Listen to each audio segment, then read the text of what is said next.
పిల్లలు కావాలని మీ కలను నెరవేర్చుకోండి. సంప్రదించండి Hegde fertility, Hyderabad, Telangana.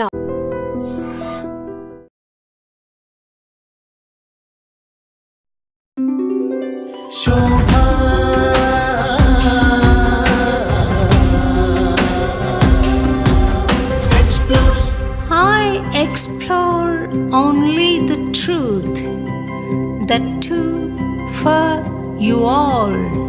Shobha explores.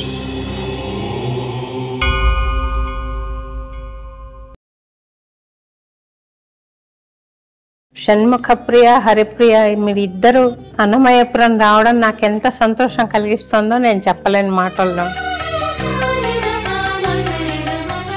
చాలా సంతోషం మిమ్మల్ని కలవడం, భగవంతుడి సన్నిధానంలో మిమ్మల్ని సంతోషం తల్లి. అలా వైకుంఠపురములో వైకుంఠపురంబులో నగరిలో నామూల సౌధంబుదాపల మందారవనాంతరామృత సరప్రాంతేందుకాంతోపలోత్పల పర్యంక రమావినోదియవు నాపన్న ప్రసన్నుడు విహ్వలనాయేంద్రము పాహి పాయన గుయ్యాలించి సంభ్రమియై. చాలా బాగుంది. మీరు కర్ణాటక సంగీతం ఎవరి దగ్గర నేర్చుకున్నారండి? నాన్నగారి దగ్గర నేర్చుకున్నాం. ఆయన మా మొదటి గురువు. నాన్నగారి పేరమ్మా? నాన్నగారి పేరు వివి సుబ్బరాం. ఈ గురువుల్లో మీ ఇద్దరికి కలిగిన మరపురాని అనుభవం ఏదైనా పంచుకుంటారా? ఖచ్చితంగా. మొదట నాన్నగారు, తర్వాత రాధా జయలక్ష్మి గారి దగ్గర నేర్చుకున్నాం. వాళ్ళ తర్వాత ప్రొఫెసర్ టిఆర్ సుబ్రహ్మణ్యం గారు, ఆయన పెద్ద జీనియస్, ముగ్గురు దగ్గర నేర్చుకున్నాం. మరపురాని అనుభూతి అంటే ముగ్గురిది. నాకు కొంచెం క్రికెట్లో ఇంట్రెస్ట్ ఉండేది. సో అప్పుడు వెళ్ళి మేము పాడుతుంటే అప్పుడు విని ఒకరోజు అన్నారు, మీరు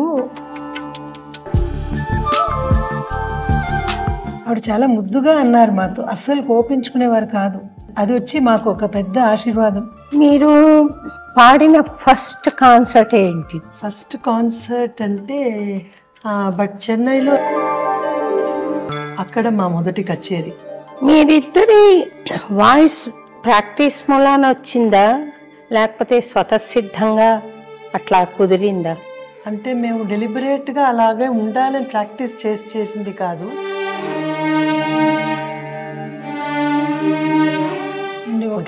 ఒకే తల్లికి పుట్టడం వలన స్వతసిద్ధం కూడా. ఎవరు మీ అమ్మ పోలిక, మీ నాన్న పోలిక ఎవరు? అందరూ చెప్పడం నాన్నగారి పోలిక ఆవిడే, నేను అమ్మలా ఉంటాను. దైవానుగ్రహం ఉంది అని నాకు మీ పట్ల ఒక స్పెషల్ అభిమానం చేసుకున్న అదృష్టం. త్వరలో మీకు పద్మ అవార్డు రావాలి కోరుకుంటున్నాను. వయసులో పెద్దదాన్నిగా ఆశీర్వాదం కూడా చేస్తున్నాను. మంచి అన్నమాచార్య చరణం ఏదైనా మీరంటే విని క్లోజ్ చేద్దామా ప్రోగ్రామ్ని? తప్పకుండా. వేవేల విధులందు వెరపేరి మరపేరి దైవమునమ్మినయటి ధన్యునికి శ్రీ వెంకటేశ్వరుడు చిత్తములోనున్నవాడు. శ్రీ వెంకటేశ్వరుడు చిత్తములోనున్నవాడు. ఈవలేడి ఇతని దాసునికి తెలిసితే మోక్షము, తెలియకున్న బంధము కలవంటిది బతుకు ఘనునికి. తెలిసితే మోక్షము, తెలియకున్న బంధము.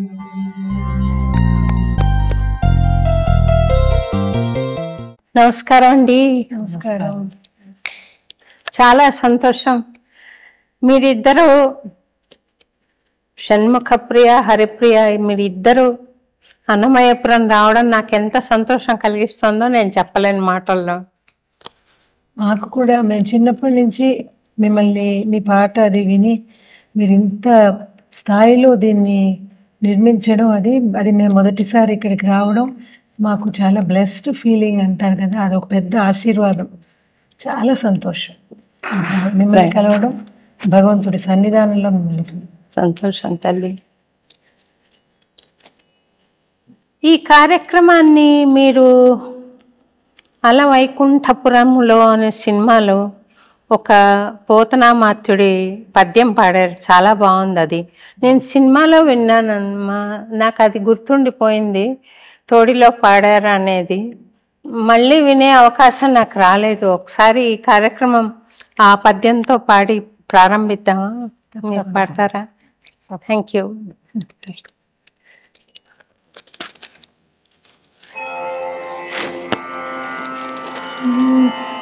అలవైకుంఠపురంబులో నగరిలో నామూల సౌధంబుదాపల మందారవనాంతరామృత సరప్రాంతేందుకాంతోపలోత్పల పర్యంక రమావినోదియవు నాపన్న ప్రసన్నుడు విహ్వలనాయేంద్రము పాహి పాయన గుయ్యాలించి సంరంభియే. చాలా బాగుంది. ఇట్లా ఆయన మన ఆయన మ్యూజిక్ డైరెక్టర్ పేరు ఏదో ఉంది, తమన్ గారు మీకు ట్యూన్ చెప్పారా? మీరే ఇది పాడారా?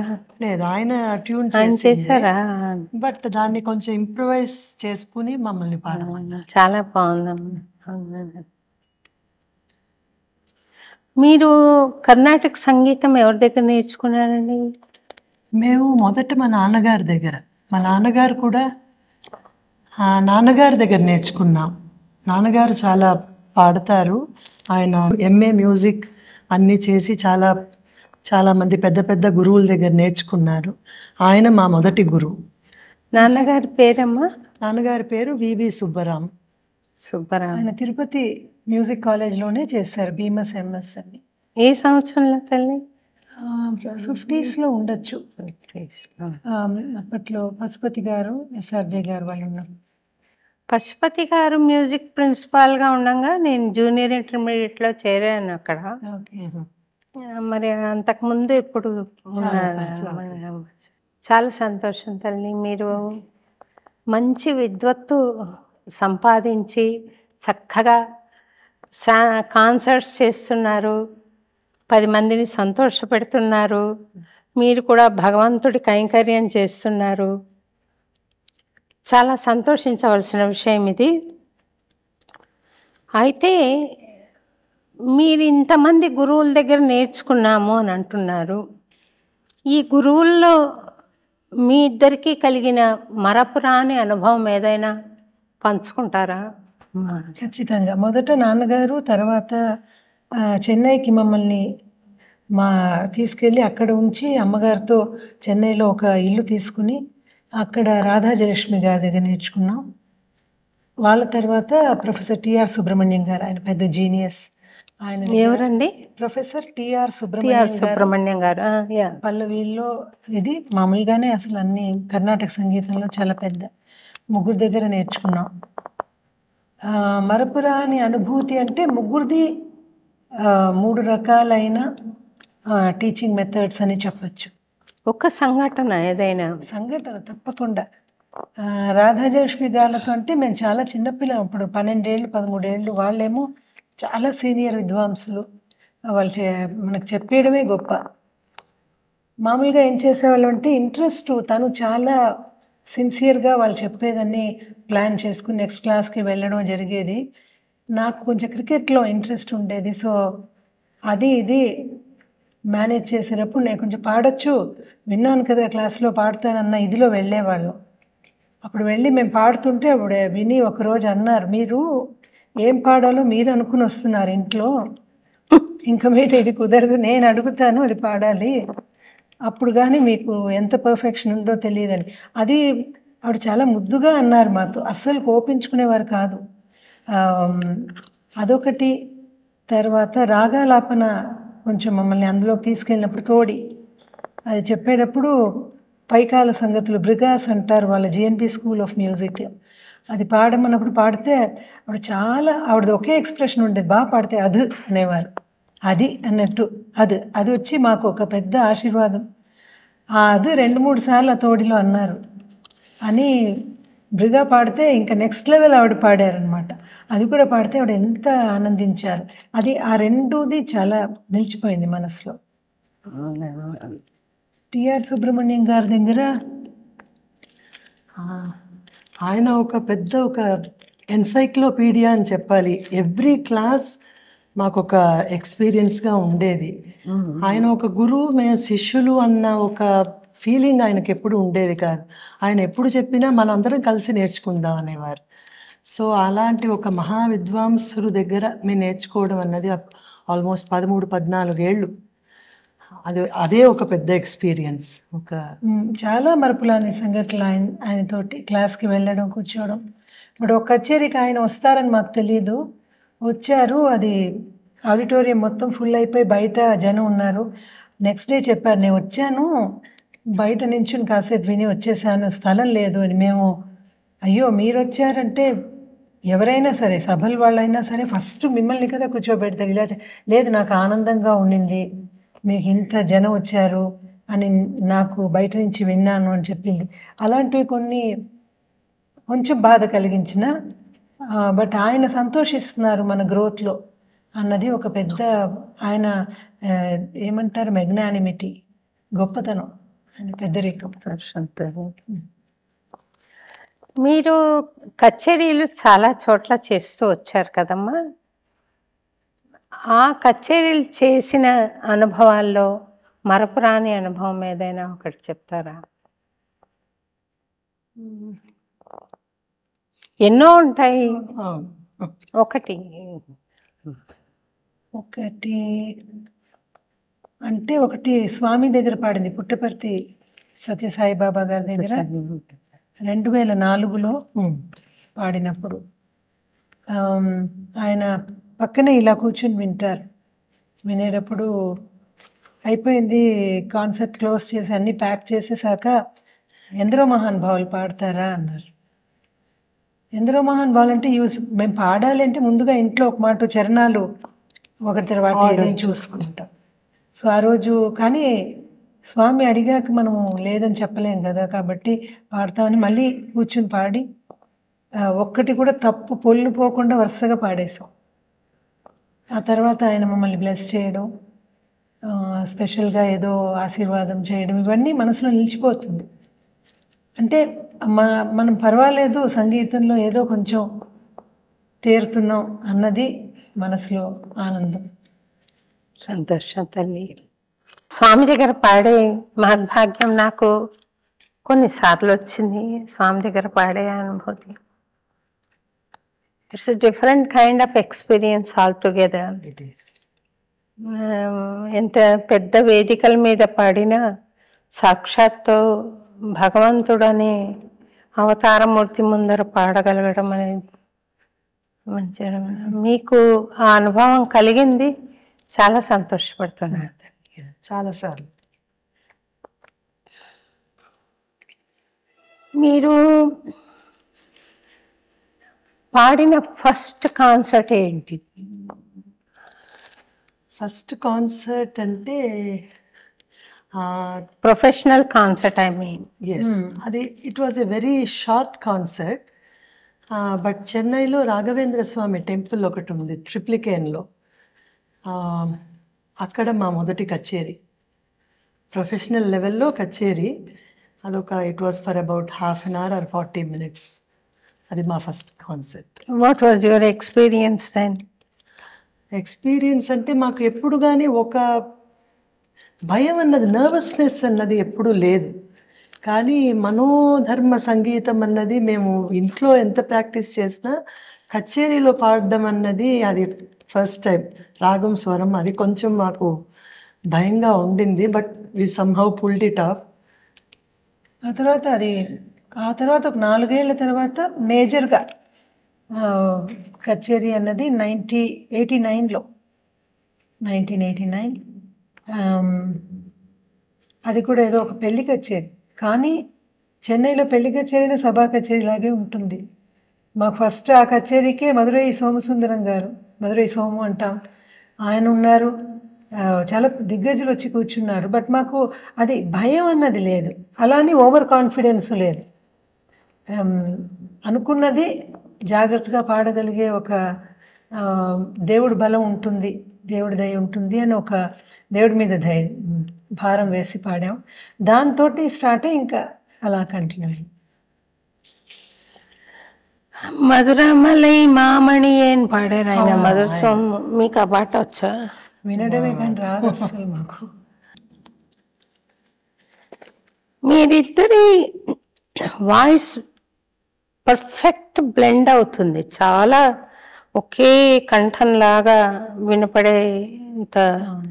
అది ప్రాక్టీస్ మూలాన వచ్చిందా లేకపోతే స్వతసిద్ధంగా అట్లా కుదిరిందా? అది అంటే మేము డెలిబరేట్గా అలాగే ఉండాలని ప్రాక్టీస్ చేసింది కాదు. ప్రాబబ్లీ మేము చిన్నప్పటి నుంచి పాడడమే, ఎప్పుడు విడిగా పాడింది లేదు. నేర్చుకోవడం పాడడం అంతా కలిసి పాడడం మూలాన మేబీ అది న్యాచురల్గా వచ్చినట్టు. అండ్ ఒకే తల్లికి పుట్టడం వలన స్వతసిద్ధం కూడా కారణం. ఎవరు మీ అమ్మ పోలిక మీ నాన్న పోలిక ఎవరు? అందరూ చెప్పడం నాన్నగారి పోలిక ఆవిడే, నేను అమ్మలా ఉంటాను అంట. అమ్మ ఉన్నారమ్మా ఇప్పుడు కూడా? లేదు, మాకు అదృష్టం లేదంటే 27 ఏళ్ళు 28 ఏళ్ళు అయిపోయింది అమ్మగారు వెళ్ళి. చాలా చిన్న పిల్లల. మీ పాట విన్నారు కదా? విన్నారు. మేము అంటే కాన్సర్ట్స్ ఇవ్వడం అదంతా చూశారా? నాన్నగారు ఇప్పుడు 1 year అయింది. ఆయన 90 ఏళ్ళు నిండి పోయిన సంవత్సరమే ఆయన ఇదయ్యారు. బట్ అమ్మగారు చూశారు, మేము పైకి రావడం, మాకు పేరు ప్రఖ్యాతులు రావడం చూశారు. మేము బాగా పాడడం విన్నారు. అది ఏమనేవారు అమ్మ మీరు పాడుతున్నప్పుడు? అమ్మ కూడా పాడేవారు, చాలా బాగా పాడేవారు. అంటే క్లాసికలీ అంత డీప్లీ ట్రైన్డ్ కాకపోయినా సెమీ క్లాసికల్ అండ్ పాత తెలుగు పాటలు చాలా బాగా పాడేవారు. కాబట్టి అమ్మ ఏమనేవారంటే కొన్ని ఈ లైటర్ అంటే మన కాన్సర్ట్ ఎండ్లో అంతా పాడతాం కదా, ఇప్పుడు అన్నమాచార్య కృతులైనా సరే వేరే ఇంకేది పాడినా కూడా చాలా చిన్న చిన్న నువాన్సెస్ గమనించి ఇలా పాడకూడదు, అంత హెవీగా ఉండకూడదు, అక్కడ ఎలాగా ఇంకా ఎక్స్ప్రెసివ్గా ఇంకా ఎంత వాయిస్ మాడ్యులేషన్ ఎలా పాడాలన్నది చాలా shoes to be very particular. అంటే అన్నమాచార్య కృతులని కాదు ఎస్పెషల్, ఎందుకంటే అన్నమాచార్య మనకి భైరవి దాంట్లో కూడా ఉంది, రాగాన్ని బట్టి ఆవిడ చెప్పేవారు. ఇప్పుడు మనం మెయిన్ పార్ట్లో పాడేది వేరు, లలిత సంగీతం లాగా వేరే ఏదైనా పాడినప్పుడు ఆవిడ చెప్పేవారు కొంచెం వాయిస్ తేలిక చేసి మాడ్యులేట్ చేసి పాడాలి మీరు అని. బట్ అమ్మ నాన్నగారు ఇద్దరు కూడా ఎక్కువ మమ్మల్ని ఇంకా పొగిడి ఆహా ఓహో మీరు ఇది అది ఎప్పుడు అనేవారు కాదు, న్యాచురల్గా ఆర్గానిక్గా ఉండేది. అలానే క్రిటిసైజు చేసేవారు కాదు. మా అమ్మ కూడా చాలా మంచి సింగర్ అండి, బాగా పాడేవారు. కాస్త కూస్త వాయిస్ మాడ్యులేషన్ నాకు అబ్బిందంటే మా అమ్మదనమాట. తర్వాత తను నా కాన్సర్ట్లో వచ్చి కూర్చుందంటే ఎందుకో ధారధారగా ఏడుస్తూ ఉండేది. చాలా ఎందుకమ్మా ఏడుస్తావు అని అంటే నాకు సంతోషం అయిపోతుంది నాన్న అనేది. అట్లాంటి అనుభూతి మీ మదర్ కూడా కలిగి ఉంటుంది. మా అమ్మకి కన్నా మా అమ్మమ్మకి కలిగింది అనుభూతి. ఆవిడ ఇప్పుడు పాడేవారు, ఆవిడ చాలా ఇంట్రెస్ట్ పాటలో. ఆవిడ ఇక్కడ హైదరాబాద్లో మేము కీస్ హై స్కూల్లో 91లో 92లో పాడినప్పుడు ఆవిడ వచ్చారు. అప్పటికే 80 ఏళ్ళు నిండింది. ఆవిడకి అనుభూతి అలాగా నాకు సంతోషం పట్టలేక, అంటే ఆవిడే నేర్చుకుని కర్ణాటక సంగీతం కచేరీ చేయాలన్న ఆవిడ కళ 2 జనరేషన్స్ పట్టింది నెరవేరడానికి. నా మనవలు పాడుతున్నారని చాలా ఆనందం. ఆవిడ అలాగా మా ఇద్దరికి పేర్లు పెట్టింది ఆవిడే, పెట్టారు. షణ్ముఖప్రియ, హరిప్రియ అని. ఒకసారి నాకు ఇట్లా ఫస్ట్ ప్రైజ్ వచ్చిందమ్మా కాంపిటీషన్లో అని వచ్చి అమ్మకి చెప్తే ఇంకెవరు పాడలేదా అట్లా వాళ్ళు ఎక్కువగా పొగడకపోవడమే మంచిదేమో. అవును, మనకి పిన్ పాయింట్ చేయడం, ఇక్కడ నువ్వు ఇట్లా పాడితే బాగుంటుందని చెప్పడమే బాగుంటుందేమో అనిపిస్తుంది. సంతోషం తల్లి, you have a wonderful background. మీరు సినిమా చూస్తుంటారా? చూస్తాం. What is the recent movie you have seen? Movie థియేటర్కి వెళ్ళి చూసామంటే అలవైకుంఠపురంలో చూసాం. మేము పాడేమని వెళ్ళి చూసాం. యాక్చువల్లీ ఇంట్లో చూడడం అంటే ఇది దుపహియా లాంటిది ఏదో ఇప్పుడు వెబ్ సిరీస్ వస్తుంది కదా ఓటీటీలో, హిందీలో ఏదో దుపహియా అని వస్తే చూసాం. తర్వాత తెలుగులో ఈ మధ్య చూసిన రీసెంట్ ఓటీటీలో చూసిన మూవీ అఖండ. అఖండ అఖండ నచ్చిందా? నచ్చింది. నేను చూడలేదు అఖండ. అంటే మీకు ఏమైనా ఐడియా ఉండిందండి ఇట్లా ప్లేబ్యాక్ చేయాలి అని ఐడియా ఉండిందా? అది అనుకోకుండా వచ్చిన అవకాశమా? ప్లేబ్యాక్ పాడాలని మాకేమి అంత ఐడియా లేదు. అది వాళ్ళు రిక్వెస్ట్ చేశారు, ఇది మీరు పాడగలుగుతారా అని. డెఫినెట్లీ ఇది కూడా పంపించారు మాకు, వి లైక్ ఇట్. సో అది పాడడం జరిగింది. నాకు ఫిలిం మీడియా చాలా ఇష్టం అండి, కానీ అందులో చూపించే ఈ చెత్త అంతా నేను భరించలేను. Cinema as a media I like it very much. దాని ద్వారా ఏదైనా మంచి చెప్పాలనుకుంటే చెప్పచ్చు, చాలా హత్తుకుంటుంది కూడా గుండెలకి. ఏమో మరి ఎట్లా అయిపోయాయి. అవును, బట్ సెలెక్ట్ మూవీసే మేము చూస్తాం. అంటే ప్రతి సినిమా చూడాలి అన్నది కె విశ్వనాథ్ గారితో ఆగిపోయింది మాకు. ఆ తర్వాత మంచి మత్స్య తునకలు లాంటివి ఏదైనా వస్తే తప్పకుండా చూస్తాం. బట్ విశ్వనాథ్ గారి సినిమాలంటే వదలకుండా 2-3 సార్లు, ఎన్నిసార్లు మేము చిత్తూరులో ఉండేవాళ్ళం చిన్నప్పుడు కాబట్టి. ఫస్ట్ ఎల్పి నాది అన్నమయ్య కథ అని విశ్వనాథ్ గారు రిలీజ్ చేశారనమాట. నేను కోరాను ఆయన వచ్చి రిలీజ్ చేయాలని. అప్పుడు నడుస్తుంది 80లో అన్నమాచార్య ప్రాజెక్ట్ దగ్గరే శంకరాభరణం ఆడుతూ ఉండేది. నాకు ఎప్పుడు 15 మినిట్స్ హాఫ్ అన్ అవర్ దొరికితే వెళ్ళి కూర్చునేదాన్ని అక్కడ. చాలా రోజులు ఆడింది, 100 రోజుల పైన నడిచింది అది. ఇన్ఫాక్ట్ మొదటిసారి మేము మీ పాట విన్నది కూడా మేము తిరుపతి డాన్స్ నేర్చుకోవడానికి కోసం అక్కడ కాంచనమాల గారు అని లెక్చరర్గా ఉండేవారు కాలేజ్లో, ఆవిడ దగ్గరికి వెళ్తూ ఉండేవాళ్ళం. కాంచనమాల గారు డాన్స్ మా లెక్చరర్ ఆవిడ. సో అప్పుడు ఆవిడతో పాటు ఏదో సినిమా చూడడానికి థియేటర్కి వెళ్తే అక్కడ ఈ బ్రేక్ టైంలో, ఇంటర్వెల్ టైంలో మీ పాటలు వేసేవారు. That was our first exposure to Annamacharya కృతిస్. And I was so thrilled to hear my compositions in your voice. Thank you.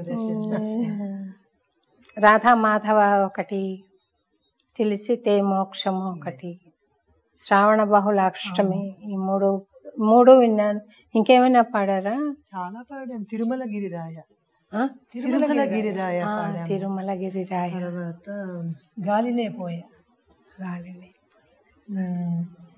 హరియే ఎరుగును, అది ఆవిడకి చాలా చాలా తర్వాత ఒక్కసారి పల్లవి అంటారా? చాలా దారిన గోవిందాశ్రిత.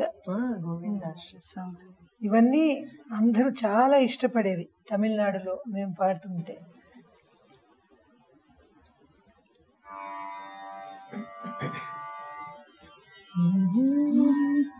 చాలదా హరినామ సౌఖ్యామృతము తమకు చాలదా హితవైన చవులెల్లను సదా చాలదా హరినామ సౌఖ్యామృతము తమకు చాలదా హితవైన చవులెల్లను సదా. దర్శన్ తల్లి, మీరు పాడిన రాధా మాధవరతి చరితంతి నేను ఫేస్బుక్లో షేర్ చేశాను. ఏమంటారు, మీరు పాడిన వర్షన్ షేర్ చేశాను. తను సునీత పాడింది ఇక్కడ అన్నమయ్య పాఠక్ పట్టాభిషేకంలో. అది మీది కలిపి నేను షేర్ చేశాను. Nice to hear this composition in there voices. ఇంకా మీరెన్ని అన్నమాచార్య కీర్తనలు పాడగలుగుతారమ్మా? నావే అని కాదు, జనరల్గా చాలా వచ్చు. అంటే మాకు ఇప్పుడు మీది విని చాలా ప్రాక్టీస్ చేశాం. బాలకృష్ణ ప్రసాద్ గారివి చాలా. అది కాకుండా వేదవ్యాస ఆనంద్ భట్టార్ గారు అని ఉన్నారు, మీకు తెలుసునేమో. ఆనంద్ భట్టార్ గారు మీకు తెలుసా? ఆనంద భట్టర్. ఆయన చాలా ట్యూన్ చేశారు. అబౌట్ ఒక 100 పాటలు దాకా ట్యూన్ చేసి మేము పాడాం. సిడీస్ అవి రిలీజ్ చేసాం. 200 కీర్తనస్. అంతకన్నా పైన మొన్న ఎప్పుడో అది నాన్నగారు చెప్పేవారు, ఎప్పుడు మీరు పాడే లిస్ట్ వేసి పెట్టుకోవాలి, ఎన్ని వచ్చు అన్నది రాసి పెట్టుకోవాలమ్మా అంటే నేను మొన్న వేసాను. యాక్చువల్లీ 200 పైన వెళ్ళింది. ఏం చెప్పారమ్మా నాన్నగారు? ఎప్పుడు మీరు నేర్చుకున్న కృతులు అన్నమాచార్య అయినా సరే ఏదైనా మనకు వచ్చింది ఒక ఇండెక్స్ తోటి ఒక పుస్తకంలో రాసుకోవాలి. ఆకారంలో అయితే ఎన్ని కృతులు తీసుకోవడం ఈజీగా ఉంటుంది. మనకు వచ్చిన కృతులు రాసుకుంటే కచేరీకి వెళ్ళేటప్పుడు ఏం పాడాలని ఆలోచించడం ఒక్కసారి రెఫర్ చేస్తే మనకి ఈజీగా ఉంటుంది. ఆ రోజు ఇది పాడొచ్చు అని. నేను టీటీడీలో ఆర్టిస్ట్గా ఉన్నప్పుడు ఇక్కడికి వచ్చిన కొత్త రోజుల్లో బోల్డ్ని కాపీలు మళ్ళీ కొత్త డైరీ కనపడితే చాలు మళ్ళీ రాయడం అన్ని. ఇప్పుడు రాయను. ఒక్కోసారి పడతాడో కూడా పుస్తకం కష్టం అవుతుంది. ఆ అలవాటు ఎందుకు పోగొట్టుకున్నానా అని బాధపడుతుంటాను. రాయాలి, రాసినా కూడా మంచిదే పాట, మనం మనసు పాడుతూ ఉంటుంది. రాసితే మనకి ఇంకా తొందరగా మనసులో తెలుస్తుంది. రాతలో రాస్తాము, ఆ ట్యూన్ మనసు హమ్ చేస్తూ ఉంటుంది యాజ్ వి రైట్. ఇంకేదైనా మీ మధుర స్మృతి మాతో షేర్ చేసుకుంటారా ఒకసారి? కచేరీలే, ఎన్నో కచేరీలు పాడిన ప్రతి చోట మాకు ప్రియా సిస్టర్స్ అంటే అన్నమాచార్య అన్న ఒక పేరు వచ్చింది కదా, అది చాలా సంతోషం. పెద్ద పెద్ద వాళ్ళ దగ్గర నుంచి, అంటే పెద్దవాళ్ళని ఎలా చెప్తున్నానంటే సంగీతంతో పరిచయం లేకపోవచ్చు, వాళ్ళ వాక్ ఆఫ్ లైఫ్ అలా ఉండొచ్చు, కానీ ఎక్కడ కనిపించినా ఒక మామూలుగా వినడానికి టైం లేని ఉద్యోగంలో ఆటో నడిపే వాళ్ళ దగ్గర నుంచి కూడా మమ్మల్ని చూసి, అమ్మ మిమ్మల్ని ఎక్కడో చూసాం, మీ పాట వింటాం, మా ఇంట్లో మీ స్తోత్రం నారాయణ స్తోత్రం వింటామని బెంగళూరులో ఎవరో ఒక ఆటో నడుపుతున్న అతను పరిగెత్తుకొచ్చి మాట్లాడారు. ఇలాంటివి మాకు మనసుకు హత్తుకుపోతుంది. అంటే సంగీతం మన గళం ద్వారా భగవంతుడు పాడించినందుకు అందరి మనసుల్లో మనం ఉన్నాం అన్న సంతోషం. ఎక్కడ కనిపించినా ఎవరో ఒకరు వచ్చి అవి ఆ మధుర స్మృతులు రోజు రోజు కనిపిస్తూనే ఉంది. ఎక్కడికి వెళ్ళినా, ఎప్పుడు బయట దేశాలకు వెళ్ళినా వస్తారు, ఫారినర్స్ కూడా కొందరు వస్తారు, మీ పాట మేము విన్నాం, మీ నెక్స్ట్ కచేరీకి అక్కడి నుంచి ఇక్కడికి వస్తానని. ఓ సంగీతానికి మనం ఇన్స్ట్రుమెంట్సే కదా, సంగీతం వల్ల మనకి ఇంత పేరు, ఇంత రికగ్నిషన్. అపార్ట్ ఫ్రమ్ దట్ వాళ్ళ మనసులో మనం ఉన్నాం అన్నది. ఈ కచేరీ పాడుతున్నప్పుడు మీరు కళ్ళు మూసుకుని రాగలాపన చేస్తుంటారు కదా, చేస్తుంటారు, పాటే పాడుతుంటారు. ఒక్కోసారి పాడుతున్నప్పుడు మీ మానసిక స్థితి ఏంటి? మీరు పాటను అనుభవిస్తుంటారా, లేక దైవ దర్శనం జరుగుతుందా, లేదా ఆనందం కలుగుతుందా, ఏం జరుగుతుంది? మనం అది ఆనందంతో మనం దాన్ని అనుభవించి పాడితేనే అది ఆ రసికాస్కి వెళ్ళి చేరుతుంది. కోర్స్ అది మనం ఆనందించాలి అని ప్రయత్నం చేస్తే అది కలగదు. కొంతవరకు ఆ సాహిత్య జ్ఞానం మనకు ఉండాలి. సాహిత్యం మనకు ఎప్పుడైతే అర్థమయ్యి దానితో ఆ సంగీతం చేరి మనం అది అనుభవించి పాడినప్పుడే మనకి ఆ అనుభూతి కలుగుతుంది. అది వినే వాళ్ళకి అది will be able to transport ఆ ఎమోషన్.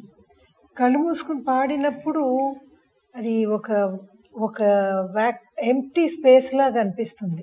అక్కడ భగవంతుడు ఉన్నారు, కంపోజర్ ఉన్నారు. రాగంలో ఒక మన రాగాలాపనే పాడినా కూడా దాంట్లో కూడా ఎమోషన్ ఉంది, అది అక్కడ ఉంటుంది. నేను ఎప్పుడు చెప్తాను, మనకి ఏమి నచ్చుతుంది కచేరీలో అంటే అది మనం వెళ్ళే వేరే ఒక ప్రదేశానికి వెళ్ళిపోతాం. ఆ ప్రదేశం నచ్చింది, వేరే ఎక్కడ నచ్చదు. ఆ ప్రదేశానికి వాళ్ళు వస్తారు. మనం సరిగా పాడితే మన మనసు అక్కడికి వెళ్తే మన వినే రసికులు, సంగీత ప్రియులు కూడా అదే చోట మనం మీట్ అవుతాం. సో ఐసే ఇంగ్లీష్లో చెప్పాలంటే there is a space that we go into and that is the space I love to be in అని చెప్తాను. చాలా బాగుంది తల్లి. ఇందాక మధుర స్మృతి అన్నప్పుడు ఇప్పుడు గుర్తొచ్చింది. రీసెంట్గా కె విశ్వనాథ్ గారు నిష్క్రమించారు కాబట్టి ఆయన పోయినప్పుడు మేము ఒక ట్రిబ్యూట్ పెట్టాం ఫేస్బుక్లో. అంటే చిన్నప్పటి నుంచి ఆయన సంగీతం, ఆయన మూవీస్లో ఉన్న సంగీతం మమ్మల్ని ఎలా హత్తుకుంది మనసుకి, దాని ఇన్ఫ్లుయెన్స్ కూడా మేము పాడే దాంట్లో ఎలా ఉంది అని పెడితే అప్పుడు వాళ్ళ ఫ్యామిలీ నుంచి మాకు మెసేజ్ చేశారు, వాళ్ళ కుమారులు కోడలు వాళ్ళు. ఏమండి, మీ ట్రిబ్యూట్ చూసి చాలా సంతోషించాము, మీకు ఒక విషయం చెప్పాలి, ఆయన ఎప్పుడు మీ పాట వినే ఆఖరిలో కూడా ఆయన పడుకోవాలంటే కూడా అలెక్సాకి చెప్పేవారు, అలెక్సా ప్లే ప్రియా సిస్టర్స్ అనేవారు. అది విన్నప్పుడు ఆహా, మనం విని ఆనందించి ఆయన మూవీస్ చూసి ఆనందించిన ఒకళ్ళు మన సంగీతం విని. అయితే మేము పర్సనల్గా కూడా కలవడం జరిగింది 1-2 సార్లు. బట్ ఇంతలా ఆయన మన్ని ఇష్టపడ్డారు మన సంగీతాన్ని అన్నది చాలా మధుర స్మృతి. సంతోషం తల్లి. ఆయన పోయినప్పుడు మామూలుగా నేను విజిట్స్కి వెళ్ళాను, కానీ విశ్వనాథ్ గారు పరమపదం చెందారంటే వెళ్ళాను. అనుకోకుండా నానాటి బతుకు నాటకం వాడాను అక్కడ. వాళ్ళ మిస్సెస్ కూడా వీల్ చైర్ మీద వచ్చారు. ఒక చాలా దిగ్గజం అని చెప్పాలి ఆయన. మళ్ళీ అట్లాంటి సినిమాలు తీసే వాళ్ళు వస్తారు.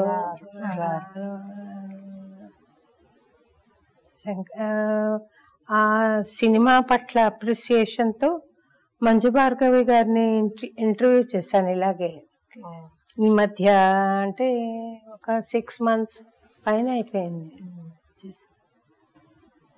మీ సంగీతం మీకు ఆధ్యాత్మికంగా గ్రో అవ్వడానికి హెల్ప్ చేస్తోంది అని తెలుస్తోంది. అయితే అంటే భగవత్ స్వరూపం, నిజ స్వరూపం ఏంటి, అది ఒక విగ్రహం మట్టుకే కాదు, మనం పూలతో అర్చన చేయడమే మాత్రమే కాదు, అగరబత్తులు వెలిగించడమే కాదు, ఒక స్థితిని మ్యూజిక్ ద్వారా చేరుకోగలుగుతున్నాము అని అంటే అది that artist is blessed by god. Unless Swami సంకల్పిస్తే కానీ అటువంటి సంగీతం రాదు, అటువంటి స్థితి రాదు. సంగీతం వచ్చినా అటువంటి స్థితి రాదు.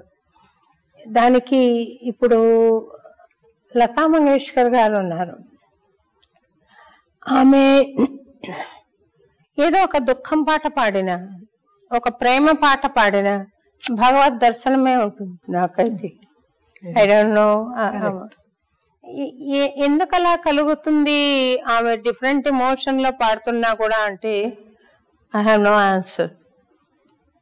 పి సుశీల గారు కొన్ని పాటలు అలాగే పాడారు. మీ ఇద్దరికి అటువంటి దైవానుగ్రహం ఉంది అని నాకు మీ పట్ల ఒక స్పెషల్ అభిమానం, మీ పట్ల ఒక స్పెషల్ అప్రిసియేషన్ నాకు ఉంది తల్లి. నేను చేసుకున్న అదృష్టం భగవంతుడు. ఇంకా ఇంకేం చెప్తారు? నేను అడగడం కన్నా మీరు చెప్పినవి బాగున్నాయి. సంగీతం వల్ల ఏమవుతుందంటే బాగా మీరు చెప్పారు కదా, పూల అర్చన, పూజ, రిచువల్స్ మీరి ఒక అమితమైన ప్రేమ వచ్చేస్తుంది భగవంతుడి మీద. నేను ఎప్పుడు చెప్తా, భక్తి అన్నది ప్రేమే, అమితమైన ప్రేమ. మనకు ఎప్పుడైతే ఎక్కువ ప్రేమ వెళ్ళిపోతుందో వాళ్ళని మనం ఎప్పుడూ హర్ట్ చేయలేము, వాళ్ళని డిస్రెస్పెక్ట్ చేయలేము, మనుషులైనా సరే. సో సంగీతం మూలాన మాకు కలిగింది మీరు భగవంతుడి మీద ప్రేమ, తద్మూలంగా మనలో మానవత్వం పెరగడం, అది మెయిన్గా కావాలి. పెద్దల్ని మన్నించడం. మేము అదే అనుకుంటాం, పెద్దవాళ్ళు ఎవ్వరూ మాకు చూడాలనిపించిన వెళ్ళి ఫస్ట్ చూసేస్తాం. పెద్దవాళ్ళు అంటే వయస్సు ఎక్కువైన వాళ్ళు, ఎందుకంటే అది మనకి దొరకదు మళ్ళీ ఆ ఎక్స్పీరియన్స్ వాళ్ళని చూడడం. అది మన బంధువుల్లో అయినా సరే, సంగీత ప్రపంచంలో అయినా సరే, అది మేము మాట్లాడుకుంటాం. మాకు అది దొరకడం మాకు అదృష్టం, ఇంత చాలా అనిపిస్తుంది. భగవంతుడి మీద ప్రేమ, మనుషుల మీద ప్రేమ, పెద్దలందు ఎవరైనా మనుషులు ఎవరైనా సరే వాళ్ళ మీద ఒక మర్యాద, ఇది సంగీతం మాకు ఇచ్చింది. సంగీతం ద్వారా మేము అది తెలుసుకున్నాం. చాలా సంతోషం తల్లి. కాకపోతే నాకు ఒక ప్రశ్న ఉంది. చెప్పండి. అందరి మ్యూజిషియన్స్ లో ఇవే గుణాలు ఉంటాయంటారా? చెప్పలేము. Sorry to ask. మనకి మ్యూజిక్ ద్వారా మనము కచేరీలు, ఫేమ్, అది చిన్నప్పుడు ఫస్ట్ రాగానే అదే చెప్తాను, చాలా జర్నీ ఉంటుంది ఒక మ్యూజిషియన్ కి. ఫస్ట్ సింగర్ గా వస్తాం అంటే బాగా పాడాలి. అప్పుడు ఏముంటుంది, ఎన్ని చోట్ల పాడుతున్నాం, ఎంత జనం వస్తున్నారు, మనకి ఎంత పేరు వస్తుంది అన్నది. తర్వాత మ్యూజిషియన్ గా మారుతారు. మ్యూజిషియన్ అంటే మనము ఇంకా నాలెడ్జ్ అక్వైర్ చేసుకుని, చాలా దాంట్లో ప్రావీణ్యత, ఎంత తెలుసుకోవాలి అది తెలుసుకుని ఇంకా కొంచెం మన పాటలో మెరుగు చెందడం. ఆ తర్వాత ఆర్టిస్ట్గా మారడం. ఆర్టిస్ట్ అయినప్పుడు నేను చెప్పిన ఆ స్పేస్లోకి వెళ్ళి మనం చూడగలడం జరుగుతుంది. మనకి ఏది పాడాలంటే అది పాడడం, ఎక్కడ పాడాలంటే అక్కడే మన మనసుకు తృప్తి ఇచ్చే చోట పాడడం. దానికి వేరే ఈ మెటీరియల్ థింగ్స్ మ్యాటర్ చేయకూడదు. అది ఒకటి. సంగీతానికి ఎక్కడ మర్యాద ఉందో అక్కడ వెళ్ళి పాడడం, అది ఆర్టిస్ట్కి కలిగేది. ఆ జర్నీ ఒక్కొక్కరికి వేరేలా ఉంటుంది. ఇప్పుడు మనకి అవార్డ్సే కావాలి అన్నది మన గోల్ అయితే మన పర్సనాలిటీ వేరుగా ఉంటుంది. అండ్ ప్లస్ పుట్టుకతో వచ్చిన కొన్ని గుణాలు దీంతో ఎలాగ ఇదవుతుంది, చాలా విషయాలు. అంటే as you March towards divinity through music, దారిలో మీకు అవార్డ్స్, రివార్డ్స్ ఎన్నో రావచ్చు. అవి తీసుకోవడంలో తప్పేం లేదు తల్లి. తర్వాత నేను కూడా మనస్ఫూర్తిగా కాంక్షించేది మీ ఇద్దరికి ఏంటంటే, త్వరలో మీకు పద్మ అవార్డు రావాలి అనేది నేను మనస్ఫూర్తిగా కోరుకుంటున్నాను. వయసులో పెద్దదాన్నిగా ఆశీర్వాదం కూడా చేస్తున్నాను. చాలా అదృష్టం. Thank you so much. అదే అవార్డ్స్ అన్నది గౌరవం, మాకు చాలా రెస్పెక్ట్. అది వస్తే అలాగే వచ్చాయి కూడా, చాలా ఆనర్ చేశారు. తమిళనాడు నుంచి కలైమామణి ఎన్నో వచ్చింది. కలైమామణి చాలా పెద్ద award, highest in Tamil Nadu an artist. So అంటే నేను చెప్పేది మన గోల్ దానికోసమే తపన కాదు. మనం అందరూ అదే మ్యూజిషియన్స్ మోస్ట్లీ సంగీతంలో ఎదగడానికే తపన పడతారు. తద్వారా వచ్చే బిరుదులు అవి తానుగా వస్తాయి. మీరు ఈ దేవదేవం భజే, వందేహం జగద్వల్లభం దుర్లభం ఇలాంటివి మీరు పాడతారా? దేవదేవం భజే ఈ మధ్య ఎవరి కోసమో రికార్డ్ చేయాలని నేర్చుకుని పాడాము. వందేహం మా పాఠం లేదు. హంసధ్వని మాకది అవన్నీ నేను ఒక 65-70 పాటలు పివిఆర్కే ప్రసాద్ గారు చెప్తే పాడి వాటిని ఎంఎస్ అమ్మకి పంపించాము. ఆమె రికార్డ్స్ చేస్తారనంటే ఆవిడ నానాటి బతుకు నాటకము పాట విని కంట తడి పెట్టుకుని దేని విని నేను ఆశ్చర్యపోయానమ్మో నేనంత పాడతానా అని. ఆమె తిరుపతికి వచ్చినప్పుడు పివిఆర్కే ప్రసాద్ గారికి చెప్పి శోభన్ నేను చూడాలి అని అంటే నేను వెళ్ళాము. నేను మా నాన్నగారు వెళ్ళాము. ఆమె సదాశివం గారు లోపల నుండి వస్తే ఇవరదా ఏదో హర్వాన్లో చెప్పింది, అబ్బా నానాటి బతుకు నాటకం పాడారు కదా. మా ఆయనకు తమిళ్ బాగా వచ్చు. And he loves talking to people in Tamil. మాట్లాడారా మీతో? అయితే ఆమె ఎవరికి ఇవ్వరంట అటువంటి అవకాశము. ఏం చెప్పారంటే మేము అన్నమాచార్య ఆరాధనకు పిలిచాం వారిని. ఆమె వచ్చి నువ్వు ఈ నానాటి బతుకు నాటకం నాతో పాటు కూర్చుని పాడతావా అని. ఇప్పుడైతే కనీసం ఆవిడతో పాటు కూర్చోవడానికి ఒక పిక్చర్ వస్తుందని పాడేదాన్ని. అప్పుడు నాకు పూర్తిగా ఏం తెలియదు. I was hardly 20 years. నాకు అడిగితే నా పిచ్ చాలా ఎక్కువ ఉంటుందండి, నేను మీ శృతిలో పాడలేనని చెప్పాను. ఇప్పటికీ రిపెంట్ అవుతాను ఆ మాట చెప్పినందుకు. ఎందుకు అట్లా చెప్పాను లోకం తెలియని తనమ్మా అని. మహా విద్వాంసురాలు కదా. చాలా కీర్తనలు 70 పాటలు పాడి పంపించు. అందులో ఈ వందేహం జగద్వల్లభం దుర్లభం నేదులూరి మాస్టర్ గారు నేర్పాను.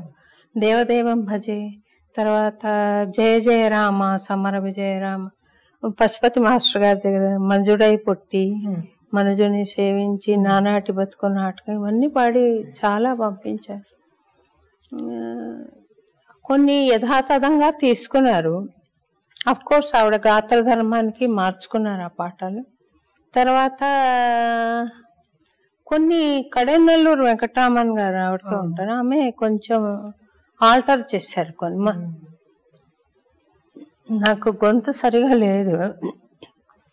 మనుజుడై పుట్టి అని స్టార్ట్ చేస్తారు. మనుజుడై పుట్టి అని మేము పాడేవాళ్ళం. అట్లా చిన్న చిన్న మార్పులు చేసుకున్నారు. ఒక మహా విద్వాంసురాలు అన్నమాచార్య కీర్తనలు పాడేందుకు పూర్తా భక్తిగా ఏదో సేవ చేశాం కదా అని సంతోషం అనిపించింది. కానీ ఎప్పుడు తలుచుకున్నా నాకు బాధ కలిగేది, నేను అట్లా మాట్లాడానే ఆమెతో.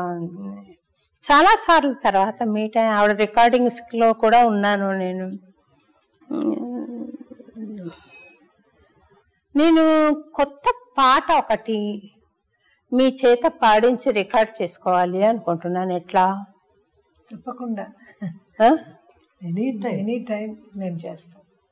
మీరు మళ్ళీ హైదరాబాద్ వచ్చినప్పుడు నాకు తెలియజేస్తే ముందుగా ఒక రికార్డింగ్ స్కెడ్యూల్ చేసి నేను రికార్డ్ చేసుకుంటానమ్మా ఒక పాట. తర్వాత మిమ్మల్ని అడగాలనుకున్న ఇంకో ప్రశ్న, ఆర్ యు అవేర్ దట్ కలియుగం ఈజ్ గోయింగ్ టు ఎండ్? వస్తూ ఉంటుంది అంటున్నారు అనే, లేకపోతే మీకు తెలుసా?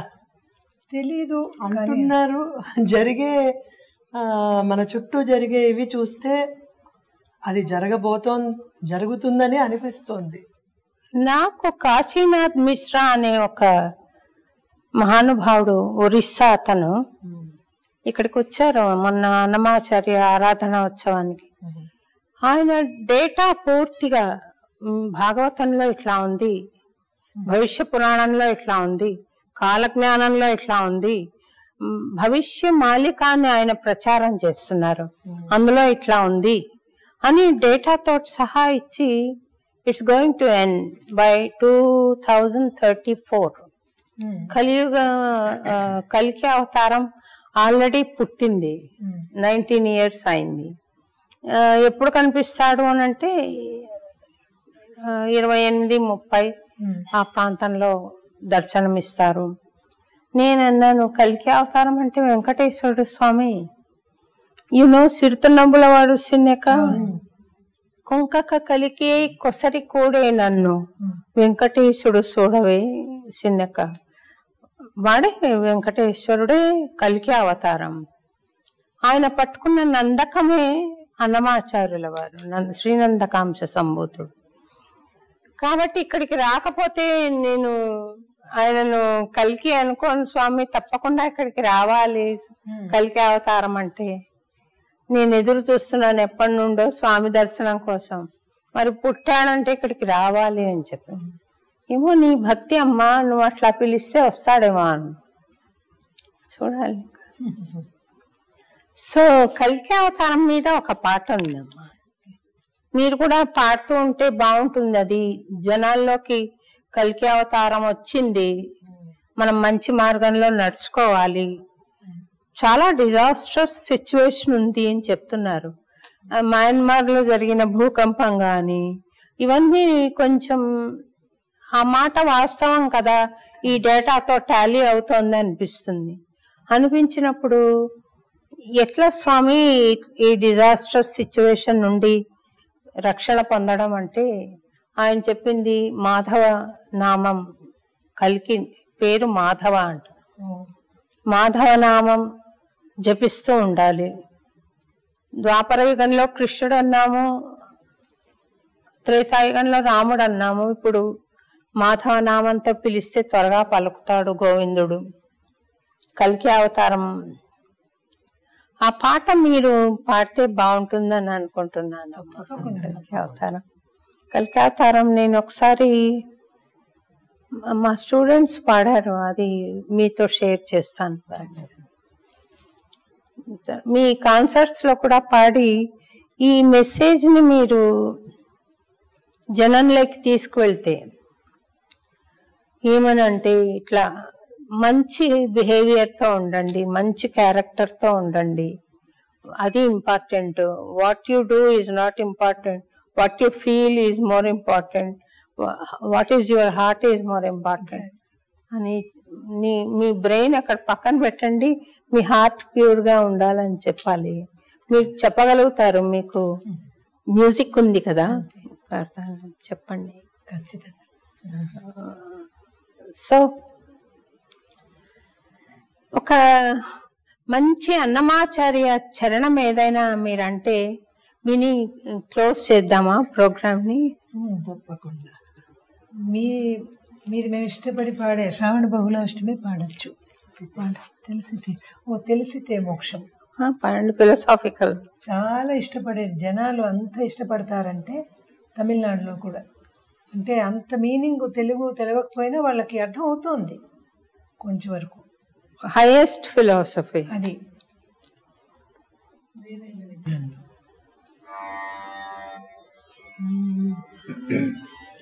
వేవేల విధులందు వెరపేరి మరపేరి దైవమునమ్మినయటి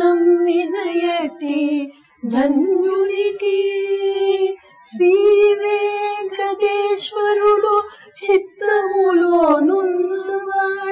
శ్రీ వెంకటేశ్వరుడు చిత్తములోనున్నవాడు, ఈవలేడి ఇతని దాసునికి తెలిసితే మోక్షము, తెలియకున్న బంధము కలవంటిది బతుకు ఘనునికి, తెలిసితే మోక్షము, తెలియకున్న బంధము. Very nice. So sweet of you both. మీరిద్దరు టైం స్పేర్ చేసి అన్నమయ్యపురం వచ్చినందుకు, నేను ఈ అవకాశాన్ని తీసుకుని ఐ డ్రీమ్స్ వాళ్ళకి ఇంటర్వ్యూ చేయగలిగినందుకు చాలా సంతోషపడుతూ మీకు హార్ట్ ఫెల్ట్ థ్యాంక్స్ చెప్తున్నాను. మా తరపున కూడా అన్నమాచార్య వెంకటేశ్వర స్వామి ఈ దారిలో ఒక లెజెండ్. మీరు శోభారాజు గారు, మిమ్మల్ని కలవడం, మీ ద్వారా ఈ పంచుకోవడం ఒక ఇంటర్వ్యూ లాగా చాలా సంతోషం. ఇది ఎప్పటికీ ఇంకా నెక్స్ట్ ఇంటర్వ్యూస్ లో ఇది మధుర స్మృతిగా మాకు ఉంటుంది. చాలా సంతోషం. సంతోషం తల్లి, సంతోషం. God bless you. మీకు నిజంగా నేను కోరినట్లుగా భగవంతుడు పద్మ అవార్డు ఇవ్వాలని త్వరలోనే తర్వాత మీకు భగవత్ సాక్షాత్కారం సంగీతం ద్వారా పరిపూర్ణంగా కలిగే అనుగ్రహం ఉండి ఇంకా అద్భుతమైన కాన్సర్ట్స్ పాడాలని, ఎన్నో కీర్తనలు మీరు పాడాలని నేను మనస్ఫూర్తిగా కోరుకుంటున్నాను. Thank you so much. Thank you.